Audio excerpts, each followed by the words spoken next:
केंद्र सरकार के बहुत सीनियर मंत्रीगणों का प्रतिनिधिमंडल बातचीत कर रहा है, तो ऐसे समय में यह आंदोलन का कोई औचित्य भी नहीं है। और दूसरा, जो किसानों की आड़ में कांग्रेस हो, आम आदमी पार्टी हो, कम्युनिस्ट पार्टी हो, यह सब जो रोटी सेकने की कोशिश कर रहे हैं, इससे इनको फायदा नहीं होगा। किसानों का आंदोलन कभी अराजक नहीं हो सकता है। किसानों का आंदोलन अगर कोई है तो वो सरकार जब बातचीत कर रही है तो बातचीत करें, उसके अलावा कुछ है नहीं। आज से बोर्ड की परीक्षाएं सीबीएसई की हैं, बच्चों तक को आने जाने में परेशानी हो रही है, लोगों को असुविधा हो रही है। तो आंदोलन का मतलब अराजकता नहीं है। और जब सरकार बातचीत कर रही है तब ऐसे समय में आंदोलन को इस प्रकार से करने की कोशिश करना, जब कुछ ही दिनों के बाद चुनाव है, मेरे को तो एक किसान पुत्र होने के नाते मैं ये कह सकता हूं कि यह आंदोलन किसानों का नहीं है।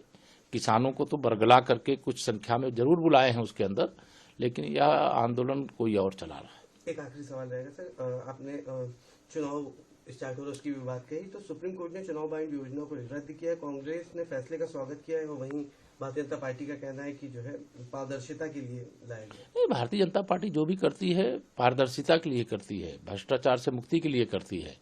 ये चुनावी बांड का जो विषय आया था, वो विषय देश की सर्वोच्च अदालत ने अगर कुछ कहा है तो सरकार उसकी समीक्षा करेगी, जिससे भी पारदर्शिता हो। हम तो एक देश एक चुनाव चाहते हैं, हम तो एक देश एक वोटर लिस्ट चाहते हैं, एक देश एक राशन कार्ड चाहते हैं, एक भारत श्रेष्ठ भारत चाहते हैं। मतलब भारतीय जनता पार्टी की, हमारे प्रधानमंत्री जी की जो सोच है वो बहुत सकारात्मक है। जो भी राष्ट्र के हित में होगा, देशवासियों के हित में होगा, हर वह काम करने के लिए भारतीय जनता पार्टी तैयार है। सर एक सवाल और आखिरी रहेगा, ममता बनर्जी ने जो है संदेश खाली हिंसा के लिए आरएसएस को जिम्मेदार ठहराया। देखिए, पूरा पश्चिम बंगाल अराजकता की आग में झुलस रहा है। ममता बनर्जी जी की सरकार को एक पल के लिए भी सत्ता में रहने का नैतिक अधिकार नहीं है। वहां पर हिंदुओं का दमन वैसे ही हो रहा है जैसे 2012 में समाजवादी पार्टी की सरकार बनने के बाद उत्तर प्रदेश में हो रहा था।